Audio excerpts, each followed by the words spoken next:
வணக்கம் சார். வணக்கம். சார் இன்னைக்கு உங்கள இஃப்தார் மீட்டிங்ல பார்த்தோம். விஜய் அவர்கள் கலந்து கொண்ட நிகழ்ச்சியில. அந்த நிகழ்ச்சி ம். எப்படி நடந்தது? எந்த மாதிரியான பிரிப்பரேஷன்ஸ் இருந்தது? அப்படின்றத பத்தி ஃபர்ஸ்ட் எங்ககிட்ட ஷேர் பண்ணுங்க சார். இஃப்தார் நிகழ்ச்சி இப்போ கடந்த ஆண்டு எப்படி நடந்ததோ அதே போல சீரும் சிறப்புமாக ரொம்ப ம், ஆரவாரமா நடந்தது. ம், இஸ்லாமியர்கள் மத்தியில ம், கொஞ்சம் கூட எந்த விதமான குழப்பமும் இல்லாம ரொம்ப ம். சங்கையான முறையில நடந்து ம். முடிஞ்சிருக்குது.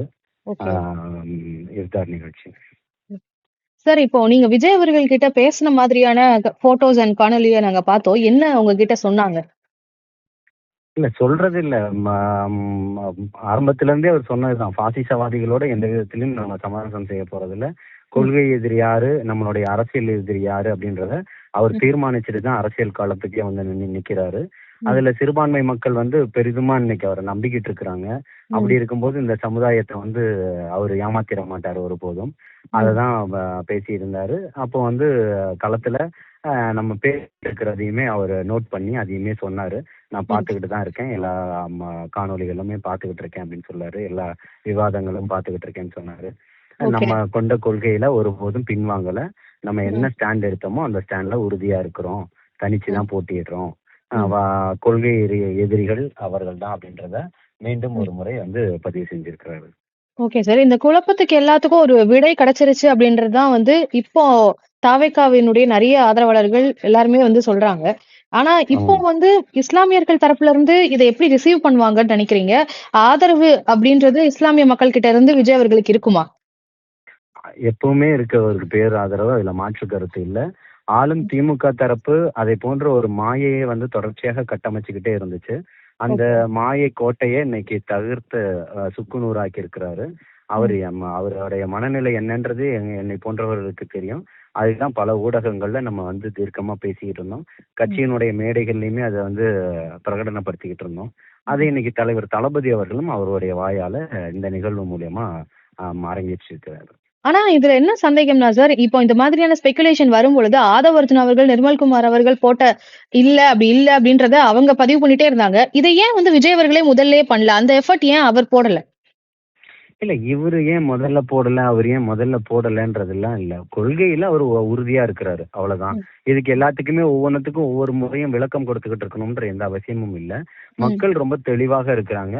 இருக்கக்கூடிய இஸ்லாமிய கட்சிகளும் திமுகவுக்காக வந்து பேசக்கூடிய ஒரு இடத்த தான் ஊதுகுழலா இருக்கிறது தான் நம்மளால பார்க்க முடியுது. ம். அதற்காக ஒரு கட்டமைப்பை அவங்க உருவாக்குறாங்க. இஸ்லாமியர்கள் மத்தியில ஒரு குழப்பத்தை ஏற்படுத்தணும் அப்படின்னு நினைக்கிறாங்க. ம். அந்த குழப்பங்கள் அத்தனையும் குட்டை குழப்பி மீன் பிடிப்பதற்கு சமமானது. அத அந்த இன்னைக்கு ரொம்ப குழப்பம் ரொம்ப வந்து வளர விடாம தடுத்திருக்கலாமே சார் ஆரம்ப கட்டத்திலேயே! ஆனா அது ரொம்ப எல்லாருமே தாமதமா நடந்திருக்கும் எல்லாருமே அப்படின்றது தானே! சிபிஆர் அவரும் ம். அப்படியெல்லாம் எதுவுமே கிடையாது. ஓகே. அவர் கொண்ட கொள்கையில எல்லாம் அதாவது தினம் தினம் அதுக்காக நிரூபிச்சுக்கிட்டே இருக்க முடியாது. இங்க இங்க எப்படின்னு ம். பாத்தீங்கன்னா, ம். இங்கே வந்து இந்தியனா இருக்கிறோம் அப்படின்ற இஸ்லாமியனா இங்க பிறந்ததுனால, நான் ம். ஒவ்வொரு நாளும் இந்தியன்றத நான் இங்க நிரூபிக்க வேண்டிய ஒரு கட்டாய சூழல ம். ஆட்சியாளர்கள் உருவாக்கி வச்சிருக்கிறாங்க இந்த கட்டமைப்ப. ம். புரியுதுங்களா? அதேபோல நான் வந்து என்னுடைய தேசப்பற்ற தினந்தோறும் நிரூபிக்க வேண்டிய ஒரு சூழல் இங்கே இந்த நாட்டுல இருக்கு. ஓகே. அத வந்து அவர் வந்து அதே போல அவரும் வந்து ஒவ்வொரு நாளும் நான் ம். உங்களுக்கானவன் தான், உங்களுக்கானவன் தான் சொல்லணும்ன்றது இல்ல. என்னை ஓகே. போன்றவர்களுக்கு திரும்ப சொல்றோம். பதிவு செய்யக்கூடிய விஷயம் அதுதான். ம். எங்களுக்கு நல்லாவே தெரியும் அவரோட எதிரிகள் யார் அப்படின்னு சொல்லிட்டு. ம். அதனால தான் அவரோட பயணம் செஞ்சுகிட்டு இருக்கிறோம். அத ஆனா இன்னைக்கு இப்ப ரொம்ப இருக்கக்கூடிய தீர்க்கமாவும் இஸ்லாமிய சொல்லியிருக்கிறோம். கட்சிகள், இஸ்லாமிய மக்களுக்காக நாங்க இருக்கிறோம்னு எல்லா கட்சிகளுமே வந்து திமுக பக்கம் தான் இருக்காங்க. அப்படி இருக்கும்போது யாருக்காக நீங்க கட்சிய ஆரம்பிச்சீங்க? எதற்காக கட்சிய ஆரம்பிச்சீங்கன்றது தான் இங்க மிகப்பெரிய ஒரு கேள்வியா இருக்குது. நீங்க ஓகே. ஆரம்பிச்ச கட்சியே திமுகவை எதிர்த்து தான். நீங்க அங்க அங்க இருக்கக்கூடிய அத்தனை பேருமே திமுகவை எதிர்த்து தான். புரியுதுங்களா? ம். ம். இன்னைக்கு ம். ஐயுஎம்எல்னுடைய தலைவர் வந்து ஒரு பேட்டி குடுக்குறாரு 4, 5 நாட்களுக்கு முன்னாடி. ம். எங்களுக்கு வந்து இந்த 2 சீட்லயுமே 1 வாங்கிக்கிட்டாலும் பிரச்சனை இல்ல. ம். எங்களுக்கு திமுகவோட தான் நாங்க இருக்கணும். திமுகவோட தான் அவங்க இருக்கணும்னு நினைக்கிறார்களே தவிர்த்து, ம். சிறுபான்மை மக்களுடைய நலனை பாதுகாக்கணும், அவர்களுக்கான அங்கீகாரத்தை கொடுக்கணும்ன்றது எந்த விதத்திலயுமே அவங்க எடுத்துக்கல. இப்போ கம்யூனிஸ்டுகள் வந்து பல ம். சீட்டுகளை கேட்கும்போது அவருடைய கட்சியினுடைய தலைவர் சொல்றாரு, ம். எங்களுக்கான பிரதித்துவம் அதிகப்படும் போதுதான் எங்களுடைய கோரிக்கைகளை சட்டமன்றத்துல கேள்வி ம். நேரங்கள்ல அதிகமா எங்களால எடுத்து வைக்க முடியும் அப்படின்னு சொல்லிட்டு. நீங்க ஓகே. தொடர்ச்சியாக திமுக சின்னத்திலேயே போட்டிட்டீங்கன்னா, திமுக காரர்களாக நீங்க உட்கார்ந்துகிட்டு இருக்கும்போது நீங்க என்ன இந்த சிறுபான்மை சமூகத்துக்காக நீங்க வென்றெடுத்து தர முடியும் அப்படின்றதுதான் கேள்விகளா இருக்குது.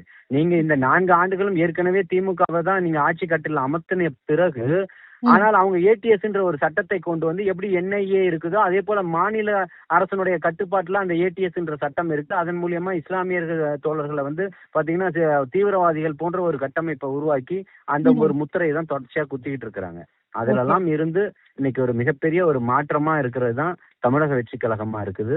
எந்த இடத்துலயுமே இருக்கக்கூடிய கட்சி ஆரம்பித்த இஸ்லாமிய கட்சிகளுக்கு மத்தியில ம். அவர்கள் திமுகவின் பக்கம் போய் உட்கார்ந்துகிட்டு திமுகவினுடைய பிரதிநிதியா நீ இருக்கிறதை விட ம். இஸ்லாமியர்களுடைய நலன் சார்ந்து எந்த இடத்துலயுமே குரல் கொடுக்கல. குரல் கொடுப்பது போன்ற ஒரு விஷயங்கள் இருந்தாலும் ம். இன்னைக்குமே சிறைவாசிகளுடைய விடுதலை கேள்விக்குறியா தான் இருக்குது.